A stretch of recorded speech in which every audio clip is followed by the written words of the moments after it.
नमस्कार दोस्तों, welcome back to money matter. Shubham this side, SEBI registered research analyst. बात करेंगे आज जियो फाइनेंशियल सर्विसेज लिमिटेड के ऊपर। कंपनी को लेकर चर्चा पीछे काफी रही है और कमेंट सेशन में मुझे काफी अच्छे कमेंट्स मिले हैं जियो के ऊपर वीडियो बनाने को। आपको अगला वीडियो कौन से टॉपिक पे चाहिए, कौन से स्टॉक पे, कौन से सेक्टर पे चाहिए, कमेंट में आप बता सकते हैं।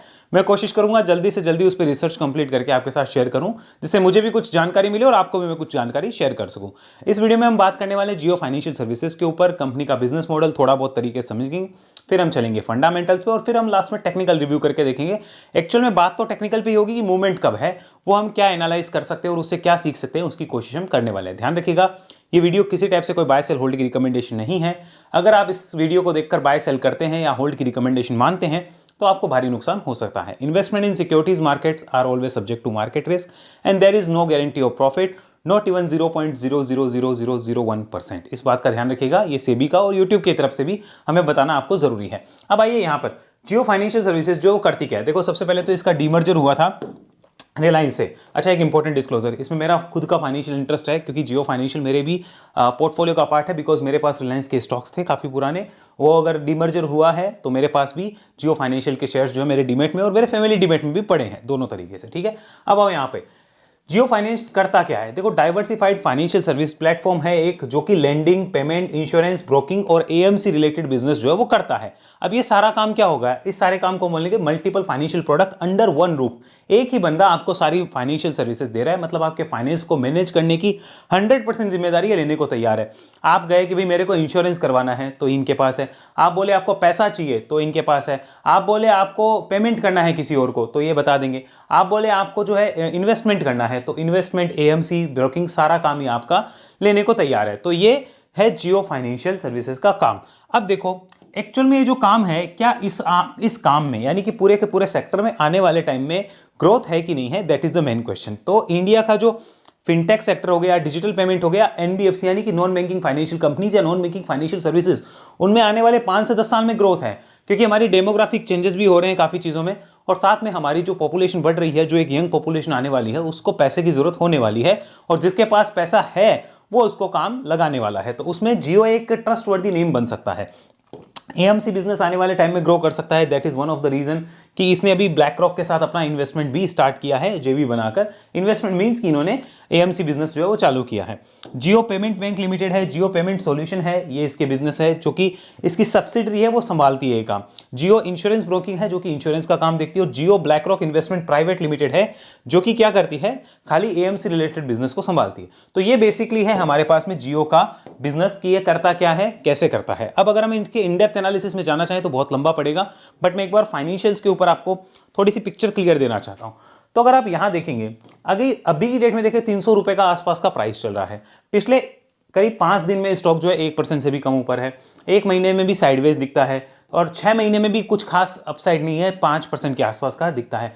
एक साल के अंदर 6% का डाउन साइड है, और पिछले 5 साल, हालांकि 5 साल नहीं, अगस्त 2023 से अभी तक अगर देखा जाए तो लगभग 23% ऊपर यहाँ पे नजर आता है। ओके, तो ये सारी इंफॉर्मेशन जो है यहाँ पे मिल रही है। और अब आइए यहाँ पर इंटरेस्टिंग डाटा, मार्केट कैपिटलाइजेशन को देखो, तो लगभग 2 लाख करोड़ की मार्केट कैप यहाँ पे होती हुई नजर आ रही है। अगर देखें तो बुक वैल्यू स्टॉक की अच्छी है, 212 के आसपास।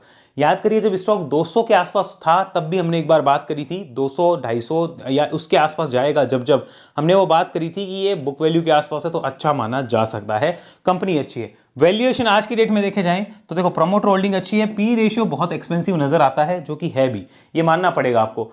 बट अब मार्केट इसको क्यों दे रहा है उसका मेरे पास कोई आंसर नहीं है। जोमेटो को मार्केट 1000 की पी क्यों दे रहा है, मेरे पास कोई आंसर नहीं है। हमें इतना पता है कि उसका ट्रेंड बुलिश है तो वो राइड करेगा। इसका ट्रेंड क्या है वो हम चार्ट पे देखेंगे। रिटर्न ऑन इक्विटी कुछ भी नहीं है, कैपिटल एम्प्लॉयड भी कुछ भी खास नहीं है। ओके, और यहाँ पे अगर बात की 52 वीक हाई की तो 347 रुपए जो अभी लगा है कुछ टाइम पहले, और प्राइस टू बुक वैल्यू के आसपास ट्रेड कर रहा है स्टॉक, 1.45 की प्राइस टू बुक वैल्यू है। फाइनेंशियल्स पे चलते हैं और उसको समझो। लास्ट ईयर सितंबर में 920 करोड़ की रिवेन्यू थी, हालांकि इसमें अदर इनकम इंक्लूडेड है, बट इसमें अदर इनकम होगी भी क्योंकि कंपनी बिजनेस ही ऐसा करती है जिसमें अदर इनकम पार्ट होगी यहाँ पे, लाइक इंटरेस्ट की होगी, डिविडेंड की होगी, और भी इनकम हो सकती है। तो ये अदर इनकम के साथ में 920 करोड़ का रिवेन्यू लास्ट ईयर कंपनी ने पोस्ट किया। 80% के ओपीएम थे, तो नेट प्रॉफिट 689 करोड़ का था। अभी की डेट में आए तो देखो 1220 करोड़ की आपकी रिवेन्यू हुई है, जो कि इससे काफी अच्छी है। इसमें भी 200 सवा 200 करोड़ की अदर इनकम है, जो कि होगी क्योंकि कंपनी का बिजनेस यही है, मैं बार बार रिपीट कर रहा हूं। मार्जिन्स टूटे हैं, that is not good. Margins नहीं टूटते तो ये प्रॉफिट बहुत अच्छे होते और शायद तब स्टॉक वापस अप ट्रेंड में आ चुका होता। यहाँ पे देखिए प्रॉफिट्स में कोई बड़ी चेंज देखने को नहीं मिले और सितंबर में हर साल कंपनी का रिजल्ट अच्छा ही रहता है। पिछले 2-3 साल का ट्रैक रिकॉर्ड बता रहा है 689 करोड़ से 695 करोड़। तो देखेंगे अगर ईपीएस तो कुछ खास परिवर्तन वहां नहीं हुआ है, 1.09 से 1.10 ही रहा है। क्वार्टर ऑन क्वार्टर बात करें तो यहाँ पे ठीक ठाक हमें दिखता है कि हाँ चलो थोड़ा बहुत कुछ निकल के आया है, लेकिन सितंबर में अगर ये मार्जिन अच्छे मेंटेन होते तो काम और अच्छा होता।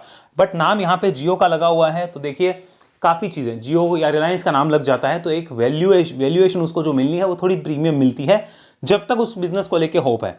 जिस दिन मार्केट की होप खत्म होगी तब वो बात करेगा मार्केट की अब करना है कि नहीं करना है वैल्यूएशन वाइज। यहाँ पे आओ एनुअल डाटा को देखो एक बार। So this is annual data. अगर हम देखें इंक्लूडिंग अदर इनकम 2024 का रिवेन्यू, 25 का रिवेन्यू और ये अभी ट्रेलिंग 12 मंथ का रिवेन्यू हमारे सामने है। अगर हम बात करें मार्जिन्स की तो यहाँ मार्जिन्स जितने टूटेंगे, जितने कम होंगे उतना स्टॉक के लिए नेगेटिव होगा। यहाँ पे प्रॉफिट्स में भी उतना ही आपको जो ग्रोथ है वो मिसिंग नजर आएगी कि ग्रोथ नहीं आ रही, जबकि आपकी सेल, आपकी रिवेन्यू बढ़ रही है। यहाँ पे सेल नहीं होगी, वैसे रिवेन्यू होगी, तो रिवेन्यू बढ़ रही है फिर भी आपको जो वो है दिखेगी नहीं नेट प्रॉफिट में। आपकी टॉप लाइन अच्छा करेगी तो भी बॉटम लाइन नहीं दिखेगी। और टॉप लाइन में दिक्कत कहाँ है? मार्जिन्स के अंदर। मार्जिन्स में प्रॉब्लम आती है वो सारी चीजें होंगी। वो क्यों हो रही है? क्योंकि कंपनी अपने आप को आगे भी बढ़ा रही है, एक्सपेंशन भी चल रहा है कंपनी का, काफी अच्छे काम भी कर रही है, तो वो सब चीजें निकल के आने वाली है। यहाँ एक बार ग्राफ फॉर्मेट में इसको देख लीजिए। ये देखिए रिवेन्यू अगर आप देखेंगे तो रिवेन्यू कंपनी काफी अच्छी है, खराब नहीं है। बात आएगी अगर नेट प्रॉफिट पे तो नेट प्रॉफिट आपको फ्लैट दिखेगा। पिछले अगर आप यहाँ पे देखना चाहे 3 बार को तो फ्लैट दिख रहा है, कोई खास चेंजेस नहीं दिख रहे हैं। उसका रीजन मैंने आपको समझा दिया, मार्जिन्स। अब यहाँ शेयर होल्डिंग पे आइए। एक काम ये जो है बहुत से लोग नहीं देख रहे हैं रिटेलर, ये बहुत इंपॉर्टेंट चीज है, इसको जरा नोट करिए। यहाँ पे एफआईआईज क्या कर रहे हैं वो देखते जाओ। देखो प्रमोटर्स तो अपनी होल्डिंग कांस्टेंट लेके बैठे हुए हैं, उनको कोई चेंज नहीं दिख रहा है, लेकिन एफआईआईज यहाँ पे 19% से 17 हुए, 16 हुए, 15, 11, 12 और अब फिर से 11। वो काफी अच्छी होल्डिंग जो है मार्च 24 से लेके अभी तक बेच चुके हैं एफआईआईज, ये आपको ध्यान रखना चाहिए। अब इसी में डीआईएस को आए तो 12% से लगभग 14% हुए, तो वो 2% ही चेंज हुए। पब्लिक जो थी वो 16% से लेके अभी तक 21% से आ चुके हैं, 21% पे। और अदर्स लगभग 4 थे, वो अभी भी 4 ही हैं। और number of share holder, highly public interest stock है 50 लाख के आसपास, अभी भी लोग इसमें अपना इंटरेस्ट रखते हैं। तो ये बेसिक इन्फॉर्मेशन है जो आपको पता होनी चाहिए। पब्लिक का बहुत ज़्यादा यहाँ इंटरेस्ट है और ये सारा इंटरेस्ट जो है वो एनालिसिस के बेस पे नहीं है, ये हाइप के बेस पे, ये भी आपको नोट करना होगा, या जियो के नाम के बेस पे। जैसे यही है सेम टाटा मोटर्स की कहानी भी, तो ये सारा जो है वो उसकी बेसिस पे है कि जिसका हवा बन गया उसको पब्लिक ज़्यादा लेती है, ज़्यादा लाइक करती है, भले ही किसी को पसंद आए चाहे ना आए, लेकिन सच्चाई यही है। एनालिसिस उसका बेसिस नहीं था। एनालिसिस होता तो इस वीडियो के नीचे आपको कमेंट मिलेंगे लोगों के कि 111 की पी है, ये है, वो है, 120 की पी है, और उन्हीं लोगों का आपको इन्वेस्टमेंट भी मिलेगा। तो एनालिसिस नहीं है। अब फ्रस्ट्रेशन निकल सकती है, वो अलग बात है, ध्यान रखना। आइए एक बार टेक्निकल्स पे चलते हैं। टेक्निकल्स क्या बोलते हैं वो देखना बहुत जरूरी है और उसमें चीजें और पिक्चर आपको क्लियर बहुत जल्दी हो जाएगी। तो यहाँ पे आइए, सबसे पहले ये देख लीजिए, यहाँ पे एक बेस बिल्डिंग हुई थी, ब्रेकआउट होता है, उसके बाद एक तेजी बनी, तो एक स्विंग बन गया था। आज जिस प्राइस पे ट्रेड कर रहा है स्टॉक, उसी प्राइस पे फरवरी 2024 में भी ट्रेड कर रहा था। सो आप कह सकते हो पिछले 2 साल में कोई रिटर्न नहीं है। एक तरीके से आप ये भी कह सकते हो जिसने भी यहां कुछ किया होगा काम, उसको कोई रिटर्न नहीं मिल रहा है। ओके, अब आइए रीसेंट का मूव। ये एक बड़ा करेक्शन आया था 50% का और स्टॉक 200 रुपए के आसपास आया, जो कि इसकी बुक वैल्यू थी। वहां एक अच्छा वैल्यूएशन भी मिल रहा था। उसके बाद स्टॉक में एक यहां से लगातार सीधी तेजी देखने को मिली। उस तेजी के बाद में क्या होता है, डेली चार्ट देखो क्या बोल रहा है। ये एक लगातार तेजी थी अगर आप देखना चाहें तो। उसके बाद में यहाँ पे एक डबल टॉप टाइप की फॉर्मेशन है और डेली चार्ट ने यहां बोला है कि वो अब हो गया है अप ट्रेंड से साइडवेज ट्रेंड में शिफ्ट। कहां हो गया है भाई, ये चल रहा था हमारा अप ट्रेंड और ये आ गया अब हमारा साइडवेज ट्रेंड। ओके, यानी अब हम जो है ऊपर की स्ट्रेंथ नहीं दिखा पा रहे हैं। ये हमें क्लियर कर दिया है किसने, यहाँ पे डेली चार्ट ने। इतना क्लियर हुआ है। अभी रिसेंट में क्या हुआ है, यहां पर बना है एक छोटा सा सपोर्ट जोन और ये बना है एक छोटा सा रेजिस्टेंस जोन। यानी मुझे एक चीज क्लियर है कि अगर आप इसके ऊपर नहीं आए हो अगस्त से, ये हम लिखते हैं अगस्त 2025 और अभी चल रहा है नवंबर, खत्म हो गया 25, वैसे दिसंबर आने वाला है। ठीक है, दिसंबर 25 आने वाला है। तो अगर आप अगस्त के बाद में सितंबर, अक्टूबर, नवंबर 3 महीने और 3.5 महीने अगर आपको हो गए इस लेवल को नहीं क्रॉस कर पाए तो कुछ रीजन है। अब और भी अगर आप देखो तो प्रॉपर देखा जाए तो ओवरऑल साइडवेज ट्रेंड बना हुआ है। इसी को एक बार हम कन्वर्ट करते हैं यहां पर वीकली पे। लेकिन डेली पे क्या ट्रेंड आया भाई, अभी अप ट्रेंड से साइडवेज में आया है। अब यहां से दिक्कत तब है जब आप इस लो को काटते हो तो मानो कि एक बार बेयर्स और जो है अपनी ग्रिप स्ट्रॉन्ग कर सकते हैं ट्रेंड के लिए। ध्यान रखना, हम उनकी बात नहीं कर रहे हैं जिनका विजन 5 साल, 10 साल या 20 साल का है। हम उनकी बात कर रहे हैं जो कि ट्रेंड को देख रहे हैं। तो ट्रेंड इसके नीचे एक बार वीक हो सकता है, ये ध्यान रखना है। यहां एक काम करते हैं, वीकली चार्ट लगाते हैं। इसको देखिए, फर्दर इसमें ट्रेंड अप ट्रेंड कब बनेगा हमें वो देखना है मेन। तो अगर मैं ध्यान से देखूं तो इसको नोट करना, ये जोन पहले क्या था, एक सपोर्ट जोन बना हुआ था, यही जोन अब क्या बन रहा है, रेजिस्टेंस जोन, यही जोन यहां पे बन रहा है रेजिस्टेंस जोन। तो वीकली चार्ट मुझे एक चीज कह रहा है कि अगर आपको फर्दर ट्रेंड एक्सटेंशन चाहिए तो इसके ऊपर ही आपको एक्सटेंशन मिलेगा, तब तक आपको एक्सटेंशन नहीं मिलेगा। अनदर चीज जो वीकली चार्ट कह रहा है कि यहां से आप एक सीधी तेजी में गए हो तो आपको यहां पे time wise plus price wise correction करना पड़ेगा, या फिर दोनों में से एक बड़ा करेक्शन होगा। तो अभी तक टाइम वाइज ही करेक्शन चल रहा है, प्राइस वाइज कोई बड़े करेक्शंस नहीं आए। अगर आप देखा जाए तो ये 10% के आसपास ही जो है वो अपने स्विंग हाई से नीचे आया है, तो कोई बड़े करेक्शंस यहां देखने को नहीं मिले हैं, ये हमें नोट करना होगा। तो मार्केट क्या वेट कर रहा है, मार्केट कह रहा है वीकली चार्ट के फ्रंट पे कि आप सीधे आए हो तो आपको यहां रुकना है, रुक के जब टाइम पास करके ऊपर आओगे तब आप में नया फर्दर जो ट्रेंड है वो एक्सटेंशन होगा, तब तक कोई भी ट्रेंड एक्सटेंशन होने की उम्मीद नहीं है, ऐसा ये चार्ट बता रहा है। बट इसमें एक ट्विस्ट है, ट्विस्ट क्या है, ये जो लेवल आपको दिख रहा है ना, मुझे लगता है कि अगर इसके ऊपर भी आता है ना तो यहां भी बुल्स क्या करेंगे, रिव्यू करेंगे। क्या मेरी तरफ से कोई बाय सेल रिकमेंडेशन है, बिल्कुल नहीं, सिंपली इतना है, अभी तो मेरा इस पे कोई व्यू ही नहीं है। यहाँ पे ये यहाँ आए, यहाँ आए, यहाँ आए, यहाँ आए, मेरा कोई व्यू नहीं है। मेरा व्यू इसके ऊपर है कि मैं इसको रिव्यू करके देखूंगा। ये जो पॉइंट है लगभग 320-25 के आसपास, I will definitely review about that. एक बार चेक करेंगे क्या हो रहा है क्या नहीं, शायद उस टाइम तक जो भी यहाँ पे लगा होगा स्विंग लो वो हो जाएगा सपोर्ट। अगर हम उस टाइम की बात करें, अगर ये ऐसे जाता है तो वो सपोर्ट होने के बाद ऊपर में जो है फिर ये ट्राई करेगा इन रेजिस्टेंसेस को टच करने की। तो हमें उसका ध्यान रखना है। ध्यान रखिए कोई रिकमेंडेशन नहीं है, हो सकता है घूम के नीचे आ जाए। हम एक अनुमान लगा रहे हैं कि इसकी संभावना ज्यादा है, और मार्केट को देखा जाए तो मार्केट वैसे संभावनाओं का ही खेल है, कोई यहाँ पे गारंटी किसी चीज की नहीं होती। मैं बार बार रिपीट करूंगा, due to YouTube and SEBI restrictions. Okay, तो ये क्लियर हो गया आपको, ये समझ में आ रहा है। अब एक बार मंथली चार्ट और देखते हैं, यहां समझना मंथली चार्ट क्या बोलता है, कुछ इंटरेस्टिंग है क्या। So yes, you can see this one. Monthly chart पे आपको ट्रिपल बॉटम दिखेगा, 1 2 3। अब बताओ, 3 बार इस पॉइंट पे बॉटम बना है, यानी कि ये एक बहुत अच्छा स्ट्रॉन्ग सपोर्ट है।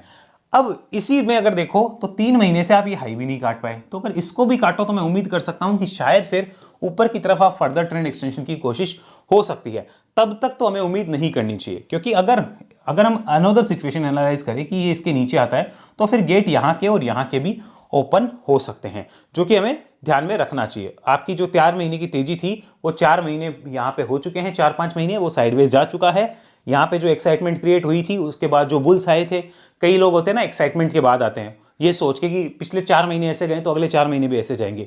उनको जो प्रसाद देना है मार्केट या time wise price wise correction करके दे देगा, फिर कोई डायरेक्शन लेगा। तो इतना क्लियर आपको हो जाना चाहिए। एक बार वापस डेली पे चलते हैं, और यहां मैंने लगाया है एक तो long term moving average line. ये देखो, ये एक तो long term moving average line लगाई है, और साथ में यहां पे अगर आप ध्यान से देखो तो इसी long term moving average line को ये 2-3 बार सपोर्ट बना चुका है। अब आप नोट करो, तो यानी कि इसके नीचे सस्टेन करना, ये जो लेवल है जहां पे ट्रिपल बॉटम भी बन गया, long term moving average line भी है, इसके नीचे सस्टेन करना जियो फाइनेंस पे एक बार के लिए आपको शायद थोड़ा बहुत झटका दिखा सकता है। ध्यान रखना, कंपनी खराब नहीं होती, सस्टेन तो यहां भी वही था ना, बस वो फिर ऐसी करेक्शंस आ सकती है, कोई जरूरी नहीं आई, आ सकती है। तो सस्टेन करना खराब नहीं होता, सबका अपना अपना डाइजेस्टिव सिस्टम है। लेकिन ये ध्यान रखना कि फिलहाल अगर कोई मूवमेंट एक्सपेक्ट करना चाहे जियो फाइनेंशियल में, क्या मूवमेंट एक्सपेक्ट करें, और कोई बुल्स ऐसे हैं जो मूवमेंट एक्सपेक्ट कर रहे हैं, उनको इस पॉइंट के ऊपर एक बार इसको रिव्यू करना चाहिए। फिलहाल इस जोन में जो है कोई रिव्यू वाली जगह बचती नहीं है, ऐसा जियो फाइनेंशियल बताता है। बाकी अगर आप चार्ट को जितना जूम आउट करके देखेंगे ना, आपको चीजें उतनी क्लियर हो जाएगी। अगर आप देख लेंगे तो आपको चीजें उतनी ही क्लियर हो जाएगी। जैसे देखो, यहां पे भी एक मल्टीपल सपोर्ट जोन बना था, वो टूटा। टूटने के बाद क्या होता है, मार्केट एक टेम्पररी बाउंस लेता है। जैसे ये समझो, ये वाला एक सपोर्ट जोन था, ये टूटा। यहां पर टूटने के बाद मेरे जैसे लोग क्या होंगे, वो इनका एक ही विजन होगा कि अगर टूट गया है इंपॉर्टेंट सपोर्ट जोन तो मेरे लिए वो सेल ऑन राइज हो जाता है, या मानो मेरे लिए वो एक तरीके से लिस्ट से बाहर हो जाएगा। लेकिन मार्केट वहां क्या करता है, टेम्पररी बाउंस लेता है। टेम्पररी बाउंस आ भी सकता है, नहीं भी आ सकता। जब वो आता है तो लोगों को हम दुश्मन लगने लगेंगे कि आपकी वजह से ऐसा हो गया, समझो।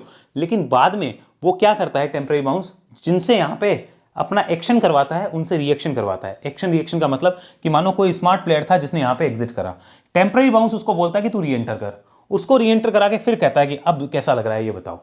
फिर वो कहता है कि काश इससे बढ़िया मैंने डिसिप्लिन से अपना काम कर ही लिया होता। That's why discipline is necessary and important here. ये चीज आपको देखनी होगी और ध्यान रखनी होगी। अब आ जाइए आज की डेट में, यहां पर इसको नोट कर लीजिए। ये देखो, यहां पर भी एक ऐसा ही जोन जो है वो बनता हुआ नजर आ रहा है। यानी अगर मार्केट को यहां से हम कहते हैं कि जियो फाइनेंशियल को अब ट्रेंड में लेके जाना है तो सिंपल बात है, आप इसको कटवा दो। अगर डाउन ट्रेंड में लाना है तो आप इसके नीचे लाओ, हमें कोई लेना देना नहीं है, क्योंकि हम तो फ्रेश कवरेज कर रहे हैं। हम तो इसके ऊपर आपको रिव्यू करेंगे और देखेंगे कि क्या किया जा सकता है। फिलहाल हमारा कोई व्यू निकल के नहीं आता। ये जरूर दिखता है कि एक तेजी के बाद एक थोड़ा सा जो करेक्शन है वो करेक्टिव मूव आ सकता है, इसकी संभावना भी है। और यहां से ऊपर जाता है तो इसकी संभावना, मैं इसके ऊपर रीएनालाइज रिव्यू करके देखूंगा, तब तक मेरा कोई व्यू निकल के नहीं आता। सो ये जियो फाइनेंशियल के ऊपर छोटा सा अपडेट, आई होप आपको समझ आ गया होगा। कोई बड़ी इसमें महाभारत नहीं है, सिंपल चीज़ है, लेकिन जितना चार्ट अवेलेबल है उसमें ही हमें अपना डिसीजन जो है वो बनाना आना चाहिए। और ये वीडियो प्योरली एक एजुकेशन पर्पस था, कोई रिकमेंडेशन मेरी तरफ से नहीं थी। उम्मीद है वीडियो अच्छा लगा होगा। अच्छा लगा है तो लाइक शेयर सब्सक्राइब जरूर करिएगा। और बाकी हमारी सेबी रजिस्टर्ड आरए सर्विसेज के लिए आपको डिटेल्स चाहिए तो वो सारी आपको डिस्क्रिप्शन में मिल जाएगी, या इस नंबर पर व्हाट्सअप करके भी आप चीज़ें देख सकते हैं। और मुझसे सीखना है 1 to 1 तो भी आप इस नंबर पर संपर्क कर सकते हैं। व्हाट्सअप मैसेज के थ्रू हमारी टीम आपसे संपर्क कर लेगी। इस बात का भी विशेष ध्यान रखिएगा कि मार्केट वॉच के लिंक और जो स्टॉक एज के कूपन कोड कुछ है वो सारे मैंने नीचे डिस्क्रिप्शन में लगा रखे हैं। अगर आपको कोई यूजफुल लगे ज्वाइन करना है, आपकी इच्छा नहीं करना है, आपको लगता है आपके लिए यूजफुल नहीं है, आप मत करिए। आपको यूज करना आता है, आप पेड सब्सक्रिप्शन लेके बैठे हैं उनका, तो बेटर है कि आप कूपन कोड का इस्तेमाल करें। 40-40, 50-50% डिस्काउंट जो है हमने लगा रखे हैं। किस पे? मार्केट वॉच बाय अपसर्च और स्टॉकेज, जो कि मेरी सर्विस नहीं है, मैंने सिर्फ कूपन दिए हैं। ओके, मिलेंगे अगले वीडियो में आपसे, तब तक के लिए धन्यवाद। जय हिंद, जय भारत।